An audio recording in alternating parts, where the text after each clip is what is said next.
I hate America. That's right. You heard me say it. I hate America. Now, these are words we're hearing coming from both sides of the political spectrum right now. And I think what it is, it's indicative of the fact that there are two Americas now. And you might be thinking to yourself, how can there be two Americas? Well, let me explain.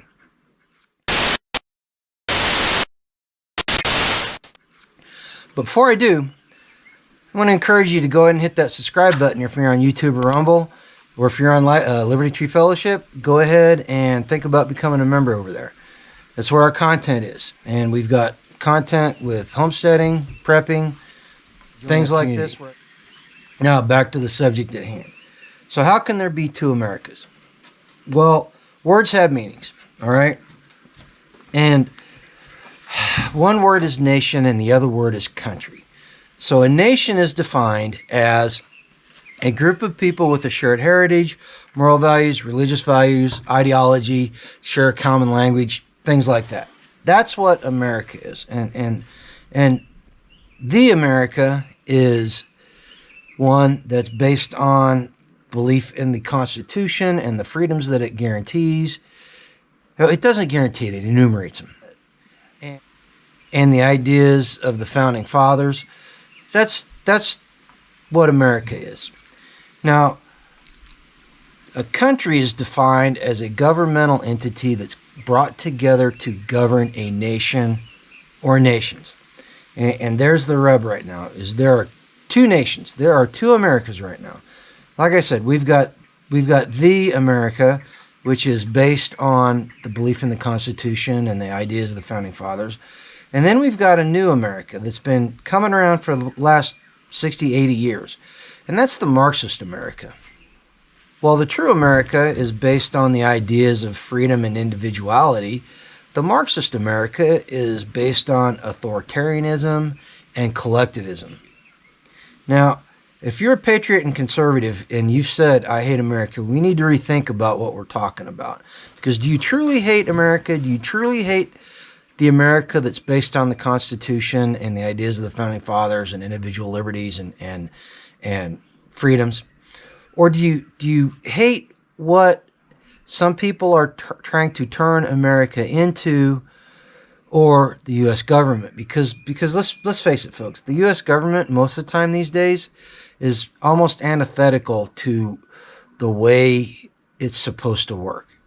So think about it. So I'm going to guess that most of you, and chances are you've said this, you're watching this video and you said that. Chances are that you really don't hate the true America, and you're just expressing your frustrations and your anger in the only way you know how. But that's okay. So the idea behind this video is that we need to hone our message. As patriots and conservatives, we need to hone our message. And we need to be able to talk about our beliefs in a manner that people understand. Okay. And part of honing our message is becoming educated. So we need to learn about the ideas behind the Constitution, the concepts that the founding fathers envisioned in it. Now, if you're an old freedom warrior, I'm gonna say this to you, and you're probably gonna get upset. Man, you can't be talking about old 1850s laws or 19th century politics and stuff like that.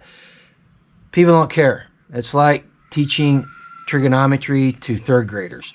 And I don't mean that to in a bad way to the third graders in the equation. It's just that people don't understand it. So we need to, like I said, we need to talk about it in a manner that people understand, and we need to be concise. The second thing is we need to be reasoned and level-headed. So what that means is when you get upset about it and you start talking about it, don't go on a profanity-laced triad. You know, we need to talk about it in a manner that engages people and makes people want to listen to us. And when you're cursing up a storm and getting angry about it, people just tune you out, especially people that don't understand why you're so upset.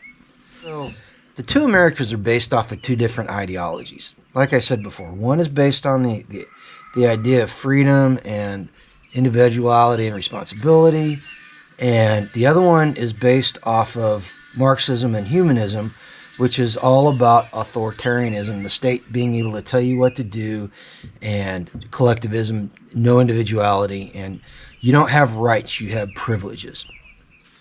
Now, in the past, you know, people have had political disagreements, but at the end of the day, they all cared about America. And even if they were on different sides of the political spectrum, they were able to come together at the end of the day because they all cared about America.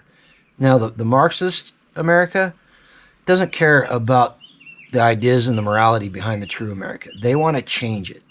And that's why. Now, these two ideologies have existed in the same space for quite a while, but eventually one side or the other has to win out. They can't exist in the same space forever.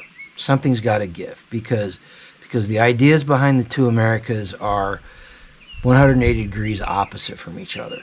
All right? So what's that mean for us? Well, it means that eventually there's a high probability that there's going to be a national divorce. And you can take that to mean whatever you want it to mean. But eventually, chances are something like that's going to happen. Is it inevitable? I don't know. I don't know. Now, it is a distinct possibility, and there's a good probability that something's going to happen, something that is worse than anybody wants to be. I don't think that this is going to happen in my lifetime. If it does happen in my lifetime, it's going to be when I'm too old and feeble to actually participate in any other manner than giving moral support. I think it's going to be our children and our grandchildren that have to deal with this when it finally comes to a head. So what's that mean for us, people my age, and people that are patriots and conservatives right now? That means that we've got a job to do right now to ensure the future success of our political beliefs. You know, the ideology that we subscribe to, the keeping America what it is and not letting it be changed. So before we go on, let me explain a shaping operation to you. So a shaping operation is a military operation that is meant to mold the battlefield for a future battle.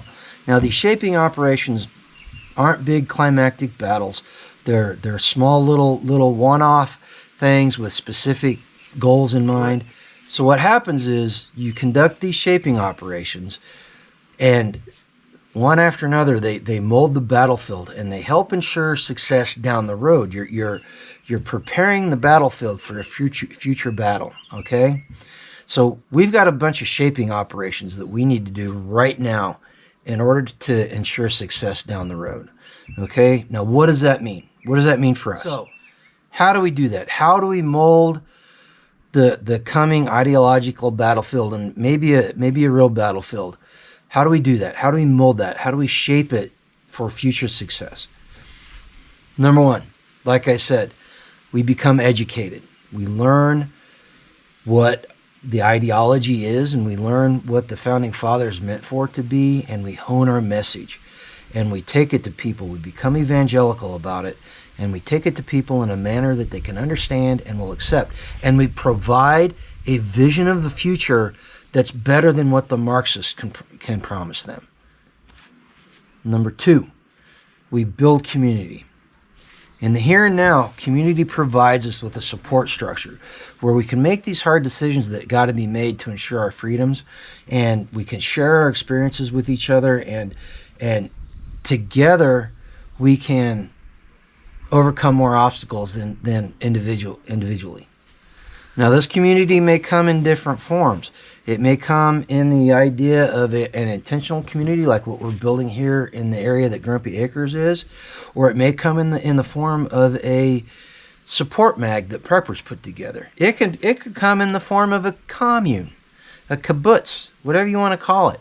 You know, as long as the ideology behind it of freedom and individuality is held true, and we're all pointed in the same direction in that respect, then that's how we build community, and we bring those communities together so they can become mutually supportive. Number three, we separate ourselves from the system that enslaves us, and that system is the financial system. So what does that mean? Number one, it means getting out of debt, and it means not partaking in the system as much as possible. And if you're in debt, you have to participate in the system. We create these trade systems between people. We barter, we trade. We take up the idea that our money needs to stay in the community as long as possible before the tax man gets it. And we separate it. We starve the beast. Number 4, we learn martial skills. Now, I'm not talking about doing anything. I'm not talking about getting ready for a civil war or doing anything violent or extremist. What I'm talking about is we learn how to defend ourselves. And that comes in many forms. We're not just talking about firearms. It comes in many forms. But we learn these martial skills. And we create a culture of self-reliance and self-defense that we pass on to our children and our grandchildren.